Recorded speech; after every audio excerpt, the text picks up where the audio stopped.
Grand new year sale already ఉన్న తక్కువ తరుగులో ఇంకా 1% తక్కువ. డైమండ్ జ్యువెలరీ క్యారెట్ కు 5000 తక్కువ. ఈ ఆఫర్ జనవరి 1 వరకు మాత్రమే.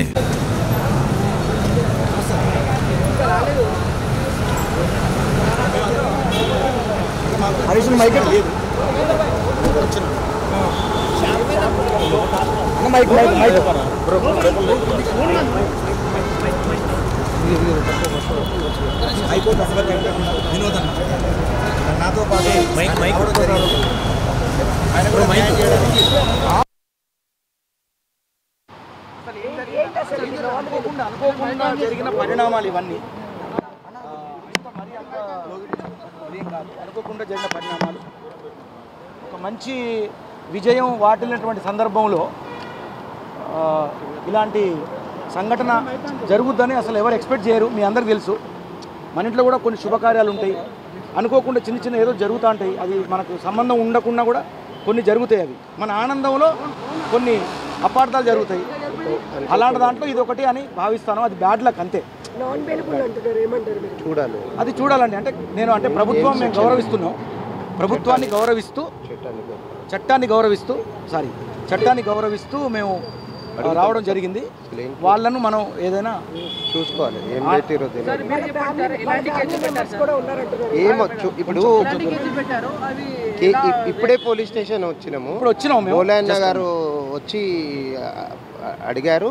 ఇప్పుడు ఏమేమి సెక్షన్లు పెట్టిర్రు, ఏమి అఫెన్స్ ఏంది, అండర్ సెక్షన్స్ ఏం పెట్టిరో చూసిన తర్వాత అప్పుడు బెయిలబుల్లా నాన్ బెయిలబుల్లా చూసిన తర్వాత అది అనుకోని సంఘటన.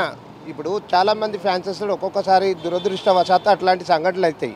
అలాంటిది మౌలానా గారు దగ్గరుండి దీన్ని పరిశీలించేసి ఈ తమ్ముడికి ఒక రైతు బిడ్డ ఆయనకి ఏం తెలియదు, కొత్తగా వచ్చిండు, ఆయనకు తెలియకుండా జరిగిన సంఘటన కాబట్టి చట్టాన్ని గౌరవించాలి కాబట్టి ఆయన తీసుకొచ్చిండు. ఇప్పుడు పోయి ఏమేమి పెట్టిరో చూసిన తర్వాత ఫర్దర్గా బెయిలబుల్ పెడితేనేమో ఇక్కడనే స్టేషన్ బెయిల్ తీసుకుంటాం.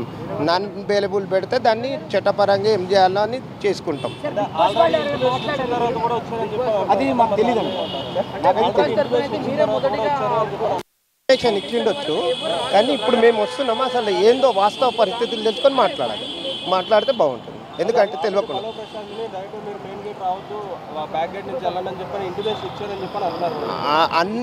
అన్నారని మనం అంటున్నాం, కానీ అది కరెక్టా లేదా అనేది మనకు కూడా తెలియదు కదా. ఇప్పుడు బ్యాక్ గేట్ నుండి వచ్చిర్రు అనేది అది మనకు తెలియదు, మీకు తెలియదు. అన్నారు అంటారు, అది ఊహాత్మకమైన ప్రతిపాదన అనిండొచ్చు. చట్టాన్ని గౌరవించాలి, ఇది చేయాలి.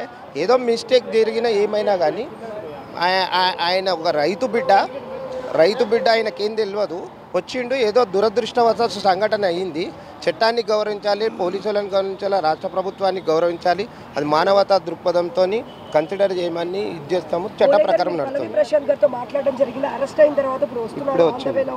మాట్లాడలేదండి అని చూడడమే బాధపడ్డాను అంతే. ఇంకా అంటే ఇట్లా అంటే ఇంత మంచి ఆనంద ఉత్సవంలో ఎందుకు జరిగింది, అసలు ఏం జరిగిందో నాకు తెలుస్తలేదు అసలు. ఫస్ట్ నేను కూడా నా కార్లో కూడా వస్తున్నప్పుడు చాలామంది జనాలు, అంటే ఒక సెలబ్రేషన్ జరిగేటప్పుడు జనాలు గుమిగూడతారు. అందులో రకరకాల వ్యక్తులు ఉంటారు. కొంతమంది వ్యక్తులతో అంతమంది జనాలకు బ్రాండ్ నేమ్ వస్తుంది. అంత మాత్రాన ఒక మంచి పేరు తెచ్చుకున్నటువంటి వ్యక్తి ఇలా ఎందుకు జరిగింది ఆయనకు అనే దాని మీద నాకు కూడా అర్థం కావట్లేదు అసలు.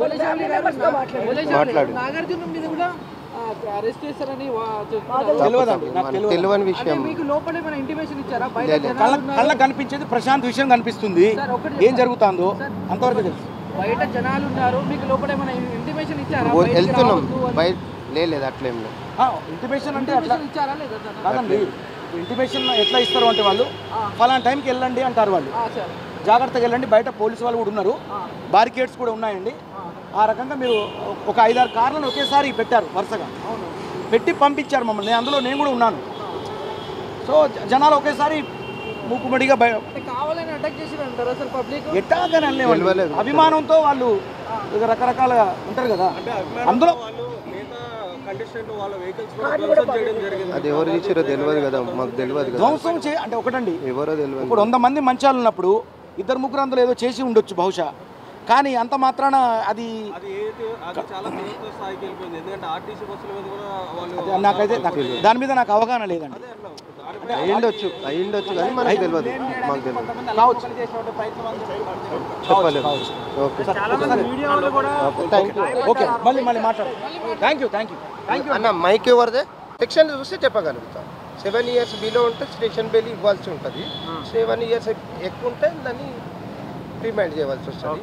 కాబట్టి ఇది అనుకోని సంఘటన. కాబట్టి నేను ఉన్నతాధికారులకు కూడా ఏం విజ్ఞప్తి చేస్తున్నా అంటే, ఒక రైతు బిడ్డ తెలియదు, ఏమైనా పొరపాటు జరిగిండొచ్చు, ఏదైనా జరిగిండొచ్చు, వేరే వాళ్ళు చేసిండొచ్చిన సంఘటనల ఈ చట్టం పని తను చేసుకోపోవాలి. కాబట్టి చట్ట ప్రకారం వాళ్ళు చేస్తారు.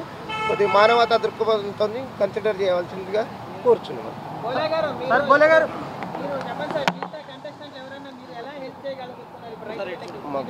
అంటే అండి ఇప్పుడు ఆయన టైటిల్ వచ్చినటువంటి ఆనందంలో ఎంతో ఉత్సాహంగా అతను రావడం జరిగింది. దాంట్లో భాగంగా అక్కడ ఆ ఉత్సాహంలో భాగంగా అంటే ఆయన టైటిల్ గెలిచిండు కాబట్టి చాలా మంది అభిమానులు వచ్చిండ్రు, వేలల్లో వచ్చినప్పుడు అనుకోని సంఘటనలు జరుగుతాయి జనరల్గా. ఆ జరిగిన నేపథ్యంలో ఇప్పుడు ఇట్లాంటి కేసులు అయినాయి కాబట్టి దీంట్లో భాగంగా ఒక జరిగినటువంటి పరిణామాలు జరిగినాయి కాబట్టి అతను టైటిల్ గెలుచుకున్నాడు. కాబట్టి ఆ గెలుచుకున్న టైటిల్ అన్యాయం అంటే అనుకోకుండా జరిగిన సంఘటనలకి ఆ టైటిల్ జైలు పాలు కావద్దని నా ఉద్దేశం. అట్లాంటి టైటిల్ జైలు పాలు కావద్దు. అంటే మీకు తెలుసు అంటే గత సీజన్లో అప్పటి నుంచి కూడా ఇంతమంది ఎప్పుడు క్రౌడ్ రాలేదు అంటే ఎందుకు ఒక కామన్ మ్యాన్ కాబట్టి జనరల్గా ఇండస్ట్రీలో ఉన్న వాళ్ళు గెలుచుకున్నారు కాబట్టి అది ఓకే. ఒక కామన్ మ్యాన్ కాబట్టి ఎక్కువ మంది మీరు చూశారు ఓట్లు ఎలా పడ్డాయి అంటే ఇంతమంది జనం అంటే కొన్ని కోట్ల మంది అతనికి ప్రోత్సహించినటువంటి తరుణంలో కొన్ని ఈ జరిగినటువంటి పరిణామాల దృష్ట్యా మీ అందరికీ తెలుసు. సో ఏం లేదండి, అసలు ఇందులో చాలా సింపుల్. అసలు నాకు మాట్లాడరాట్లేదు అసలు ఈ విషయాలు, నాకు అసలు మాట్లాడరాట్లేదు. అది నాకు సంబంధం లేదండి. అది ఇప్పుడు నేను స్పందించిన తమ్ముడు, నేను లోపల మీరు ఎట్లున్నో తెలుసు తన గురించి. ఎందుకున్నానే అంటే అతను కామన్ మ్యాన్గా వచ్చిన మనిషి అంత బాగా ఆడతాడు. బయట నమ్ముకున్న జనం కోసం తను చాలా బాగా ఆడతాడు. గెలిచేటువంటి స్థాయిలో ఉన్నాడని నాకు కూడా తెలుసు ఆల్రెడీ. నేను నా పాట బిడ్డగానే వెళ్ళాను, తన మీద కూడా పాటలు పాడిన. అలాంటి తరుణంలో ఈ పాట బిడ్డ గెలిచిన తర్వాత తన టైటిల్ జైలు పాలైతా అంటే నాకు బాధాకరమే కదండి. అంటే అమర్దీప్ లాంటి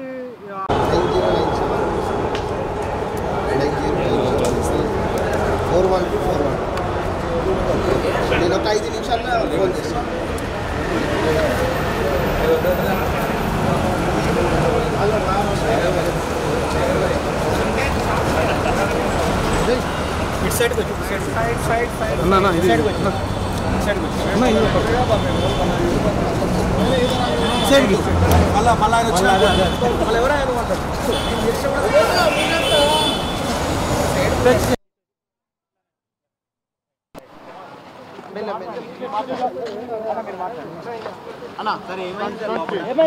మన సీనియర్ హైకోర్టు లాయర్ గారు వినోద్ అన్న మాట్లాడతారు ఒకసారి. ఆయన ఎందుకంటే నేను పక్కనే ఉన్నా కాబట్టి అన్ని ఆయన చెప్తే బాగుంటుంది, ఆయన చెప్తే బాధ్యతగా ఉంటుంది. దానికి సంబంధించి ఆయనే చెప్పాలి. ఏమన్నారు సార్? పైనకి వెళ్ళిన సార్ ఎవరు అవైలబుల్ లేరు. ఒక కేసు ప్రశాంత్ మీద అయిందన్నాడు. అదేం సెక్షన్స్ అడిగితే సార్ వచ్చినాక చెప్తా సార్ అని చెప్పిండు. ఒక కేసు అయితే బుక్ అయిందని చెప్పిండు, అది మాత్రం వాస్తవం. అది ఇన్ఫర్మేషన్ సార్ వచ్చినాక అఫీషియల్గా చెప్తా అన్నారు. ఆయన పోలీస్ వాళ్ళ కస్టడీలో ఉన్నారంట, వస్తురంట, అంది వేలో ఉన్నారని చెప్తున్నాడు.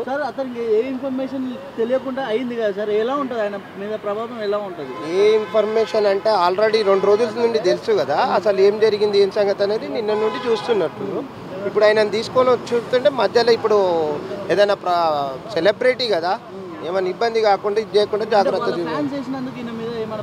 ఇప్పుడు అనుకోని సంఘటన బ్రదర్. ఒక రైతు కుటుంబం నుండి వచ్చి ఏమీ తెలియని వ్యక్తి వచ్చి కష్టపడి పోరాడి ఇది చేసి టైటిల్ సంపాదించుకున్న తరుణంలో ఒక సిచ్యువేషన్లో సెలబ్రేషన్ వాళ్ళు చేస్తున్న నేపథ్యంలో అనుకోని సంఘటన జరిగింది. అది చట్టం దృష్టిలో చట్టానికి అందరు సమానులే, చట్ట ప్రకారం ఉండాల్సిందే.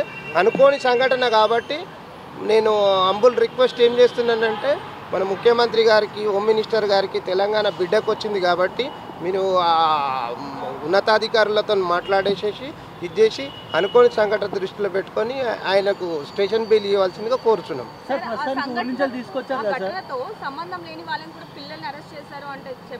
లేదు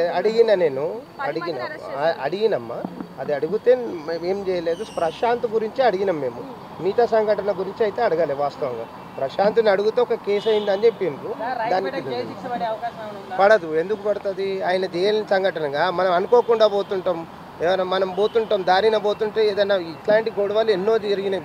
ఆంధ్రప్రదేశ్ ఉన్నప్పుడు తెలంగాణ ఉన్నప్పుడు అనుకోని సంఘటనలు జరుగుతాయి. జరిగినప్పుడు మనం చూడలే కదా, నువ్వు చూడలే, నేను చూడలే.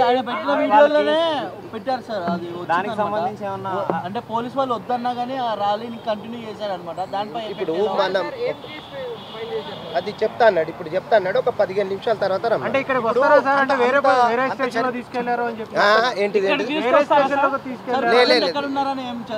పోలీసు వాళ్ళ ఆధీనంలో ఉన్నారంటే వస్తున్నారంట. అందువేళ తెస్తున్నారు. నా పేరు డాక్టర్ వినోద్ కుమార్, నేను అడ్వకేట్. అంటే రేపు డైరెక్ట్ ఇక్కడికే తీసుకొస్తారా, కోర్టులో సబ్మిట్ చేసే అది చట్ట ప్రకారం వాళ్ళు ఎక్కడ తీసుకురావాలనేది వాళ్ళు తీసుకొని వస్తారు. పోలీస్ స్టేషన్ పరిధిలోకి తీసుకురావాలి. ఈ పోలీస్ స్టేషన్ నుంచి దాన్ని ఏం చేస్తారు, స్టేషన్ బెయిల్ ఇస్తారా, ఏ సెక్షన్ పెట్టిరని తెలియదు. అంటే ఇప్పుడు ఇచ్చిన సెక్షన్స్ లో